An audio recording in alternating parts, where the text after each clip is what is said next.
नमस्कार दर्शकों, मैं हूं गायन और आप सभी का स्वागत है आपके अपने कार्यक्रम चर्चा सुखी जीवन पर विद एस्ट्रो गुरु श्याम।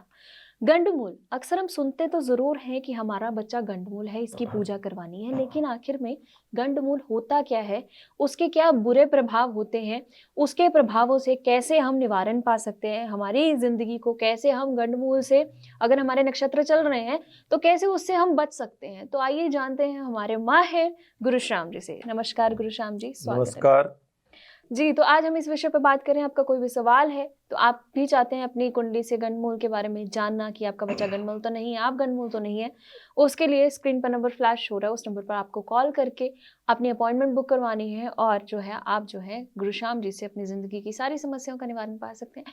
तो सबसे पहले जैसे मेरा है कि गंडमूल के बारे में लोगों के मन में बहुत सारे सवाल होते हैं, पर आज हम विस्तार सहित ये भी जानना चाहते हैं कि गंडमूल होता क्या है और हमारी कुंडली में उसके क्या प्रभाव होते हैं। बहुत अच्छा प्रश्न है गायन जी आपका। गंडमूल नक्षत्र के बारे में आपने प्रश्न किया है। देखिए, ज्योतिष गणना के अनुसार और पंचांग के अनुसार नक्षत्र होते हैं 27 जी। एक नक्षत्र होता है अभिजित, ऐसा 28 नक्षत्र माने गए हैं। अश्विनी, भरणी, कृतिका, रोहिणी, मृगशिरा, आद्रा, पुनर्वसु, पुष्य, श्लेषा, मघा, ऐसे जो ये क्रमशः नक्षत्रों के नाम है जी। अब इन नक्षत्रों की ज्योतिष गणना में अलग अलग संज्ञा दी गई है। जी। चर नक्षत्र होते हैं, नपुंसक नक्षत्र होते हैं, पुल्लिंग नक्षत्र होते हैं, स्त्रीलिंग नक्षत्र होते हैं, पंचक नक्षत्र होते हैं, भीष्म पंचक नक्षत्र होते हैं, पुख्य नक्षत्र होता है, रवि पुख्य योग होता है, गुरु पुख्य योग होता है, गंडमूल नक्षत्र होते हैं। तो इसी गणना के मध्य गंडमूल नक्षत्रों की चर्चा अपन कर रहे हैं। गंडमूल नक्षत्र क्या माने गए हैं? इन ही नक्षत्रों में 6 नक्षत्र को गंडमूल की संज्ञा ज्योतिष गणना के अनुसार दी गई है। अश्लेषा, मघा, ज्येष्ठा, मूल, अश्विनी और रेवती, इन नक्षत्रों को गंडमूल की संज्ञा दी गई है। अब ज्योतिष गणना के अनुसार जन्म समय में जो नक्षत्र है या जन्म समय अनुसार जो नक्षत्र ज्योतिषी विद्वान पंडित निकालते हैं, उसके अनुसार ये जानना होता है अपन को कि किस नक्षत्र में अमुक बच्चे का जन्म हुआ है। अलग अलग नक्षत्रों की अलग अलग संख्या है, अलग अलग नाम है और एक नक्षत्र के 4 चरण माने गए हैं। यानी नक्षत्र कब शुरू हो रहा है और कब उसका अंत हो रहा है। तो आदि और अंत यानी नक्षत्र का जो समय है उसका भाग करके 4 का भाग दिया जाता है, तो एक भाग का 1 चरण माना गया है।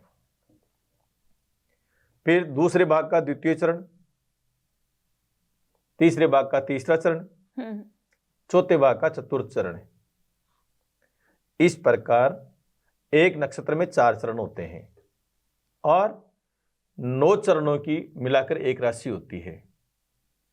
जैसे मेष राशि को अपन लेते हैं तो मेष राशि में अश्विनी के 4 चरण आ गए, भरणी के 4 चरण आ गए और 1 चरण कृत्तिका का आ गया, तो मिलकर 9 चरण हो गए। 9 चरणों की एक राशि होती है।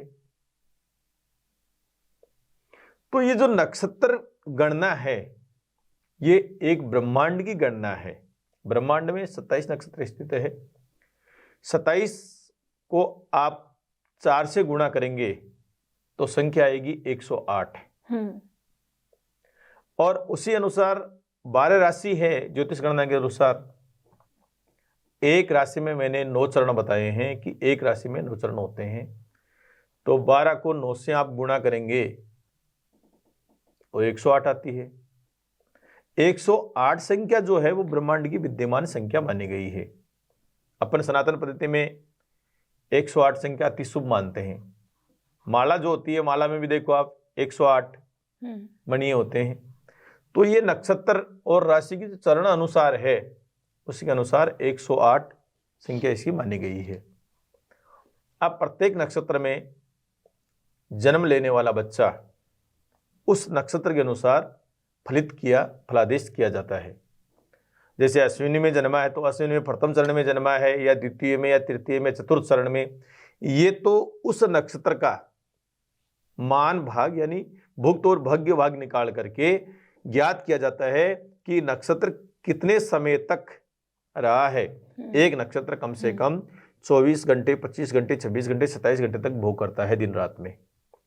तो 24 घंटे हैं तो एक चरण हो गया 6 घंटे का, 25 है तो 15-15 मिनट और जोड़ दी गई, 26 है तो 30-30 मिनट जोड़ दी गई। इस प्रकार एक नक्षत्र कितने समय तक भोग करता है उसके अनुसार फिर नक्षत्र का चरण निकाला जाता है। तो जन्म समय जो अपन निकालते हैं कि ये जन्म समय है, तो पंचांग के अनुसार उस जन्म समय के अपन नक्षत्र निकालते हैं और नक्षत्र निकाल के अपन ये ज्ञात कहते हैं कि कौन से नक्षत्र में किस चरण में जन्म हुआ है। तो उसी के अनुसार क्रमवश ये जो चलते हैं नक्षत्र, उसमें अस्लेका, मघा, ज्येष्ठा, मूल, अश्विनी, रेवती, ये जो नक्षत्र आते हैं ये गंडमूल नक्षत्र माने गए हैं। अब इनमें ज्येष्ठा में किसी का मान लो ज्येष्ठा नक्षत्र चल रहा है और ज्येष्ठा में जन्म हो गया, तो सभी नक्षत्रों के अलग अलग देवता है, सब नक्षत्रों के अलग अलग देवता माने गए हैं और अलग अलग ग्रह माने गए हैं। एक ग्रह के 3 नक्षत्र होते हैं, 3 नक्षत्र पर एक ग्रह राज करता है, तो 9 ग्रह है, 9 3 27, इस प्रकार 27 ग्रह है। एक ग्रह के नीचे 3 ग्रह रहते हैं, नक्षत्र रहते हैं, सॉरी। तो नक्षत्र के अनुसार जब चरण का अपन ज्ञात होते हैं, तो ज्येष्ठा में किसी बच्चे का जन्म हुआ है तो पहले ये देखना है ज्येष्ठा नक्षत्र कब प्रारंभ हुआ है और कब इसका अंत हो रहा है।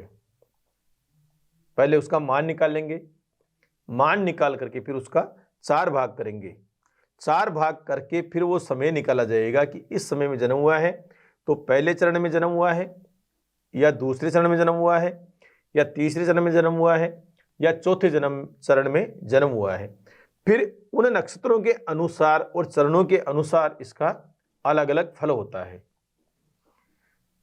6 नक्षत्र जो मैंने बताए हैं गंडमूल के, ज्येष्ठा, मूल और अस्लेका, मघा, अश्विनी और रेवती, इन तीनों की ही गंडमूल संज्ञा ज्योतिष गणना में मानी गई है।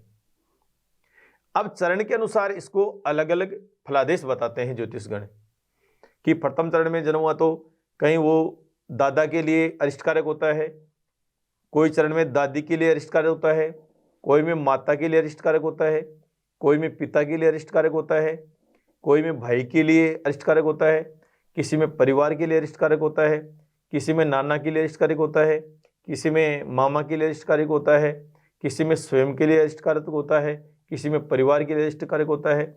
इसलिए जिस नक्षत्र के जिस चरण में जन्म हुआ है उसके अनुसार उसका फलादेश माना जाता है।